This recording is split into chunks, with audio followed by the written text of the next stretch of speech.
नमस्कार, मैं अशोक कुमार पांडे। स्वागत है आपका द क्रेडिबल न्यूज पर।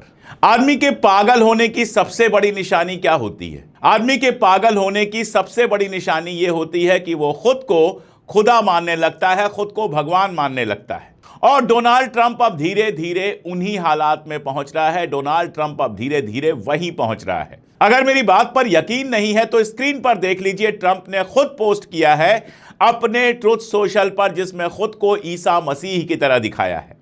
जो पोप है, ईसाइयों के सबसे बड़े धर्म गुरु हैं, उनके साथ बदतमीजी कर रहा है, उनके बारे में घटिया बातें लिख रहा है। और जहां उसने लिखा है वहां उसके समर्थक ही ट्रंप को गालियां दे रहे हैं कि तुम पोप के बारे में ऐसा कैसे कह सकते हो। दरअसल यह पागलपन पैदा इसलिए हुआ है क्योंकि पोप उसके लिए तालियां बजाने की जगह लगातार जंग की मुखालफत कर रहे हैं, लगातार कह रहे हैं, इनडायरेक्टली और डायरेक्टली लगातार ये कह रहे हैं कि ये जो अटैक रोज हो रहा है, रोज कभी ईरान पर हमला, कभी किसी पर हमला, वो हमला सही नहीं है। और उन्होंने यहां तक कहा था कि जो राजा, जो बादशाह जबरदस्ती दूसरों पर हमला करता है, खुदा उसकी प्रेयर नहीं सुनता, गॉड उसकी प्रेयर नहीं सुनता। उसकी जो प्रेयर्स होती हैं वो बेकार हो जाती हैं। आमतौर पर पोप इन मामलों में नहीं बोलते हैं, लेकिन ये पोप लगातार इस जंग के खिलाफ बोल रहे हैं। दरअसल जो भी हक पसंद होगा, जिसकी भी आंखें खुली होंगी, जो भी दुनिया को देख पा रहा होगा, जो भी अमेरिकी पैसे और ज़ायनिज्म के प्रचार के आगे अंधा नहीं हुआ होगा,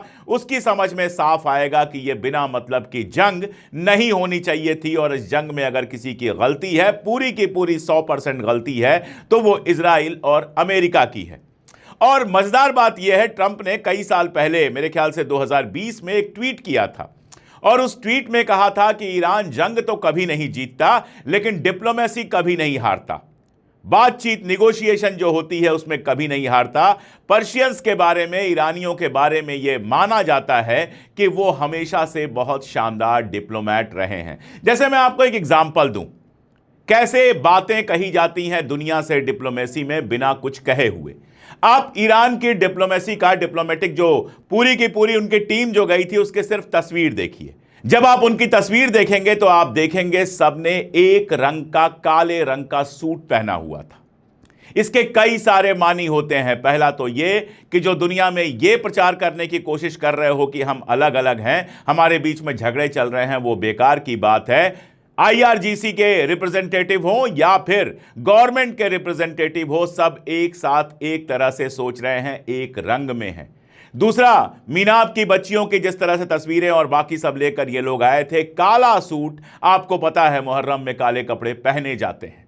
तो कई सारी चीजें उससे निकल कर आ रही थी। ये डिप्लोमेटिक लैंग्वेज अभी ट्रंप जैसों को बरसों बरस सीखनी पड़ेगी।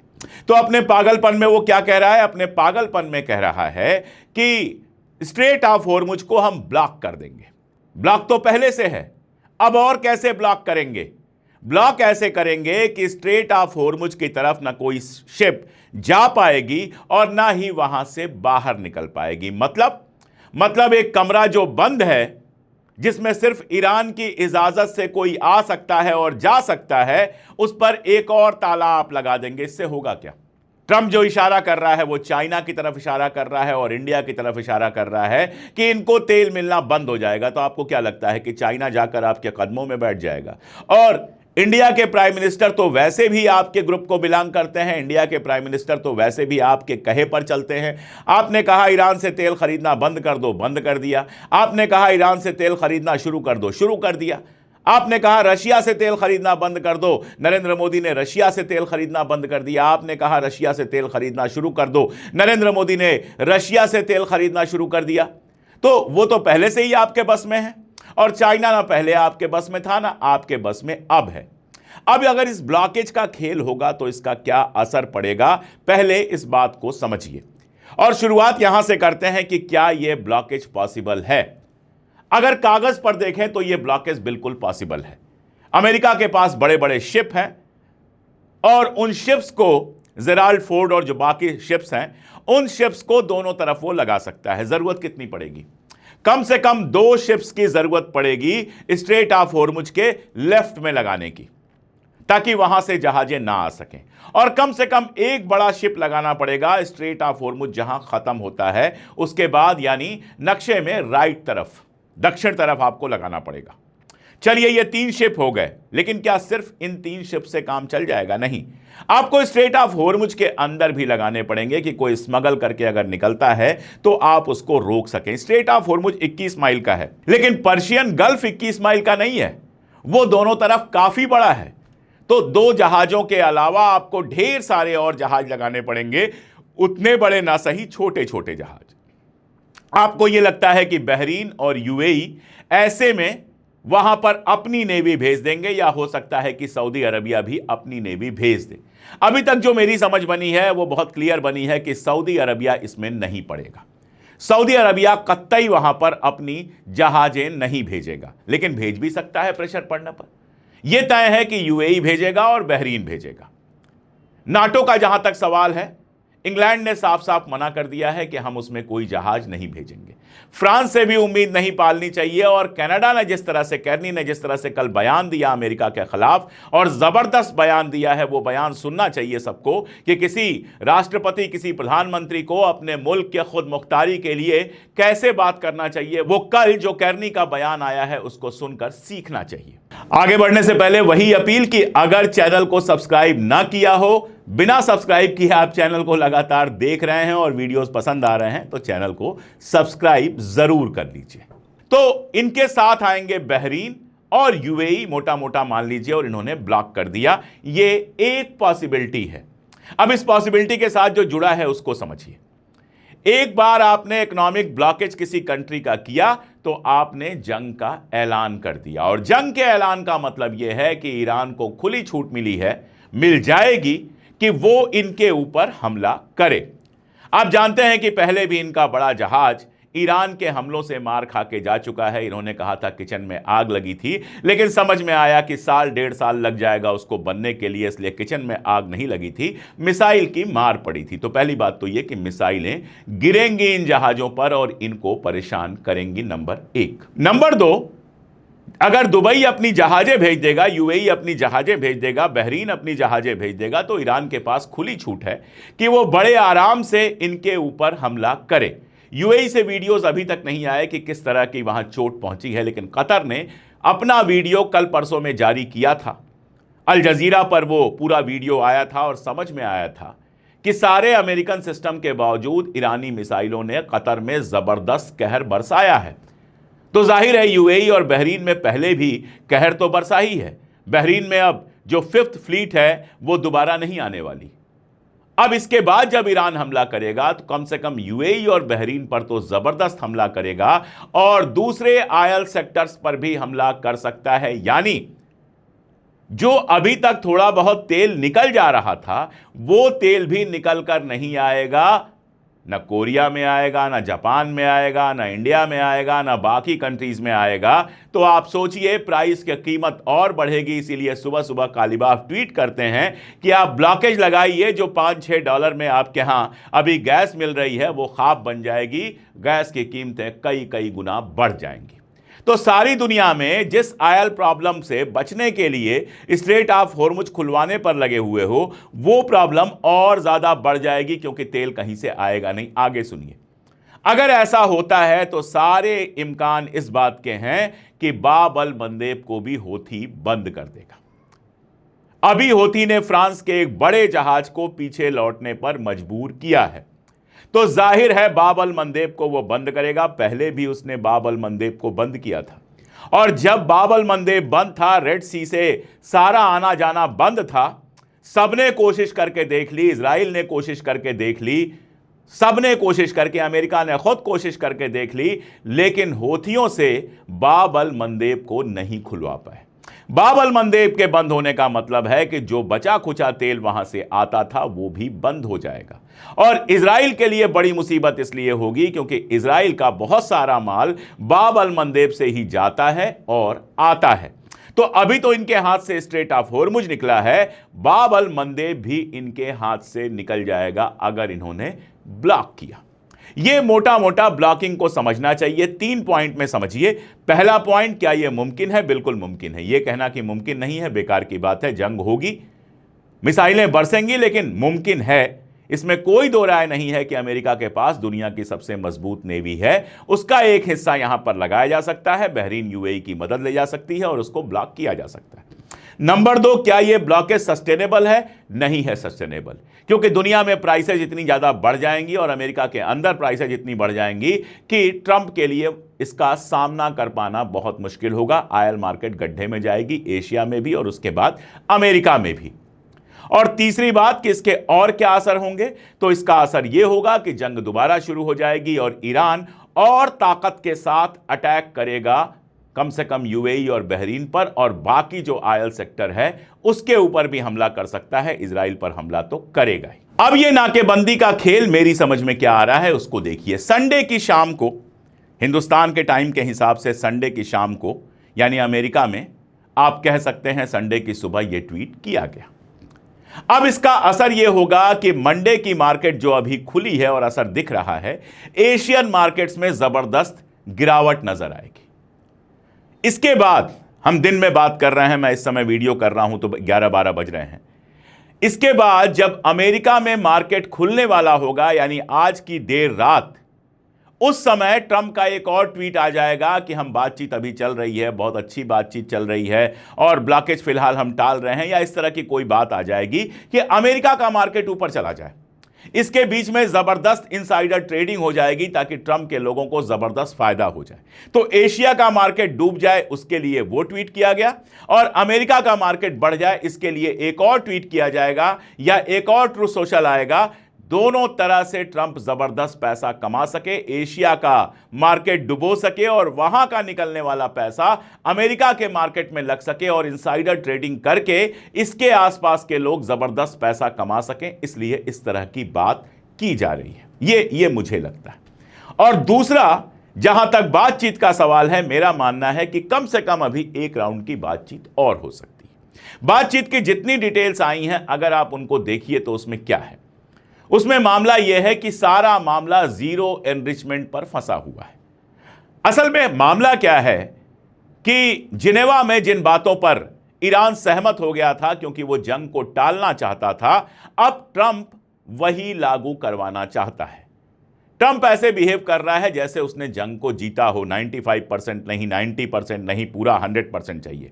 हकीकत यह है, दुनिया जानती है और दुनिया मानती है कि इस जंग को ईरान ने जीता है। तो जब जंग उसने झेल ही ली, इतना नुकसान झेल ही लिया, अपने सुप्रीम लीडर की शहादत को देख ही लिया, तो अब वो उन बातों को क्यों माने जो जिनेवा में जंग टालने के लिए मान रहा था। इसलिए वो 0% एनरिचमेंट पर किसी भी हाल में तैयार नहीं है। अब मैं आपको याद दिलाऊं कि ओबामा के टाइम में ईरान के साथ एक समझौता हुआ था, और वो जो समझौता हुआ था उसमें 0% एनरिचमेंट की बात भी मानी गई थी। उसमें IAEA हर हफ्ते आकर जांच करेगा, इसकी भी मांग मानी गई थी। सारी बातें ईरान ने मान ली थी और उसको भी ट्रंप ने आते ही कैंसिल कर दिया, और अब फिर वही सब कुछ मनवाने के लिए ईरान के ऊपर प्रेशर बना रहा है। ईरान अभी तक बहुत सारी चीजें इसलिए मानता रहा क्योंकि वो जंग नहीं चाहता था। वो नहीं चाहता था कि देश के अंदर तबाही आए, वो नहीं चाहता था कि मासूम बच्चे, औरतें और लोग मारे जाएं, क्योंकि वो जानता है कि अमेरिका और इजराइल सिविलियंस की हत्या करने में बिल्कुल चूकते नहीं हैं। लेकिन अब जब आपने जंग थोप ही दी और उसने दुनिया को दिखा दिया कि 40 दिन तक चली जंग में उसको झुकाया नहीं जा सका, और 400 दिन की जंग में भी वो झुकने वाला नहीं है, जब उसको भी अपने दोस्तों की समझ आ गई कि कौन कौन से मुल्क हमारे साथ हैं और किस हद तक हमारी मदद करेंगे। आप देखिए, रिपोर्ट आती है कि चीन का जो रोल है इस जंग में, वो जितना कहा जा रहा है उससे ज्यादा है, और ये मेरा भी मानना है। रशिया पजेश्कियन की कल ही बात हुई है पुतिन के साथ, तो उसको भी अपने दोस्त पता है। आप इधर ब्लॉकेज करोगे, कैस्पियन सी तो खुला हुआ है, रशिया के साथ ट्रेड तो चलता ही रहेगा। आप चाइना के ब्लॉकेज की बात कर रहे हो, चाइना के पास रशिया से तेल आ जाएगा, पहले से भी तेल है। हाँ, हिंदुस्तान के लिए वाकई दिक्कत होने वाली है कि तेल कहां से आएगा, यह प्रॉब्लम होने वाली है।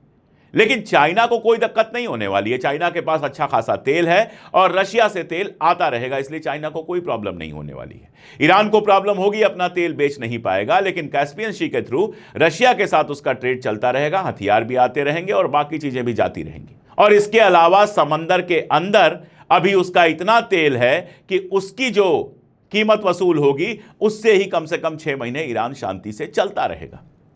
तो बहुत सारी चीजें हैं।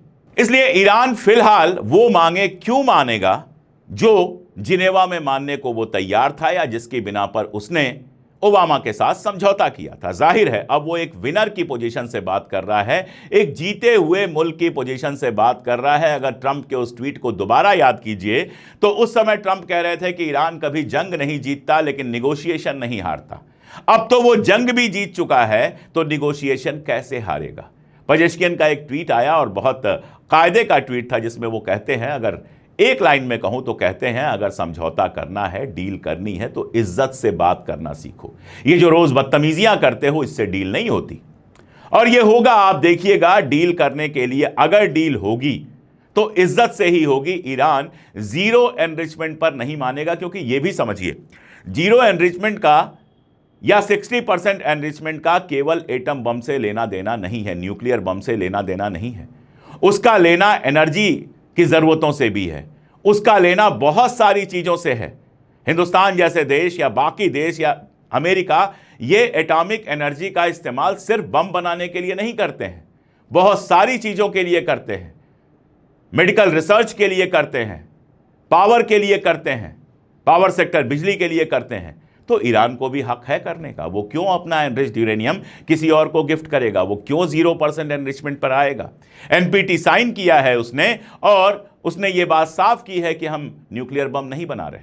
आपको इसको मानना पड़ेगा। नहीं मानेंगे तो चीजें जैसे चल रही हैं वैसे ही चलती रहेंगी। आप ये सोचिए कि सिर्फ इजराइल के कहने पर यह सारा तमाशा हो रहा है। कहा यह जा रहा है कि जब बातचीत चल रही थी उस समय भी नेतन्याहू के साथ जेडी वांस की बातचीत हुई थी। यानी नेतन्याहू चाहता है कि कैसे भी ऐसी शर्तें ला दी जाएं जो ईरान ना माने और जंग शुरू हो जाए। आप सोचिए, उसके संसद में जो नेशनल सिक्योरिटी काउंसिल है उसका चेयरपर्सन है और सरकार का हिस्सा है, फॉगेल नाम है उसका, वो ट्वीट करता है जिसका मतलब यह होता है कि डोनाल्ड, अगर जंग करनी है तो हमला करो, डक मत बनो, बत्तख ना बनो। सीधे मजाक उड़ाता है डोनाल्ड ट्रंप का, वहां का एक अदना सा नेता। यह हैसियत कहां से आई इजराइल के पास? एप्स्टीन फाइल से आई या कहीं और से आई? यह तो अब हम नहीं कह सकते, आप बेहतर समझते हैं। एक अदना सा नेता इजराइल का डोनाल्ड ट्रंप को डक कह रहा है, बत्तख कह रहा है। डक का मतलब जीरो भी होता है, जो क्रिकेट जानते हैं, क्रिकेट खेलते हैं, वो डक जीरो भी कहा जाता है। यानी कह रहा है या तो हमला करो और जीरो मत बनो। पूरा इजराइल का जो लीडरशिप है वो लगातार भड़का रहा है हमला करो, क्योंकि वो जंग चाहता है और उसकी औकात नहीं है कि अपने दम पर ईरान के साथ लड़ाई लड़ सके। अभी जो खर्चे का आ रहा है कि millions of dollar, billions of dollar Israel का खर्च हुआ है, अगर अमेरिका और बाकी जगहों से मदद ना मिले तो उसके लिए सरवाइव करना मुश्किल हो जाएगा। एक और बड़ी मजेदार खबर आई है, हंगरी से आई है। विक्टर ऑर्बन हंगरी के राष्ट्रपति हुआ करते थे पिछले 16 साल से। शानदार उनको बहुमत मिला था, मैंडेट मिला था, जिसके दम पर संविधान बदल दिया था, जिसके दम पर जुडिशरी में अपने पसंद के जज बिठाए थे, जिसके दम पर ट्रायल्स की पूरी आर्मी बनाई थी। उनकी जो भी मुखालिफत करता था ट्रायल्स लग जाते थे उसके पीछे। लेकिन हार गए चुनाव विक्टर ऑर्बन इस बार, और ये इजराइल के लिए बहुत बुरी खबर है। मैं आपको बताऊं कि विक्टर ऑर्बन का प्रचार करने के लिए जेडी वांस गए थे वहां पर हंगरी यूएस फ्रेंडशिप डे मनाने के बहाने, और वहां पर डोनाल्ड ट्रंप का भाषण मोबाइल से सुनाया गया था। बेंजामिन नेतन्याहू ने अपने बेटे को भेजा था वहां पर प्रचार करने के लिए, क्योंकि ईयू के अंदर जब भी इजराइल के खिलाफ कोई सैंक्शन का प्रस्ताव आता था विक्टर ऑर्बन उसको गिरा देता था। पुतिन भी उसका दोस्त था, ट्रंप भी उसका दोस्त था, सब उसके दोस्त थे। लेकिन इतने सबके बावजूद वो चुनाव हार गया। तो अब ईयू के अंदर इनकी पोजीशन, इजराइल की पोजीशन और खराब हो सकती है। स्पेन के प्रधानमंत्री को अमेरिका गालियां दे रहा है, इजराइल क्या क्या कह रहा है, और स्पेन का प्रधानमंत्री इस समय चाइना घूमने गया हुआ है। दुनिया में जो कुछ चल रहा है बेहद मजेदार चल रहा है। दुनिया चाइना की तरफ देख रही है और दुनिया अमेरिका की हेजीमोनी से बाहर निकलने के लिए तड़प रही है।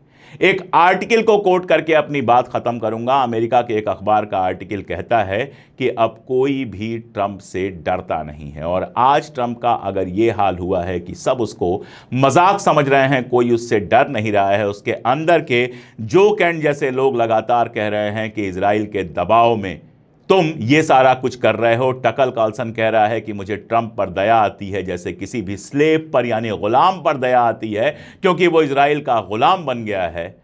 तो इसकी वजह समझना कोई खास मुश्किल काम नहीं है। इसकी सबसे बड़ी वजह है कि ईरान ने उसको घुटनों पर ला दिया है। उसकी हकीकत, उसके ताकत की हकीकत दुनिया के सामने खोल कर रख दी है। और यही वजह है, मुझे लगता है कि अभी डील की बात आगे बढ़ेगी। एक आध दिन में खबर आ सकती है कि दोबारा बातचीत हो रही है, लेकिन बातचीत सक्सेसफुल तभी होगी जब अमेरिका का ये नशा उतरेगा कि वो इस जंग को जीत चुका है, हकीकत को स्वीकार करेगा कि वो इस जंग को हार चुका है। आज के लिए इतना ही। बहुत शुक्रिया।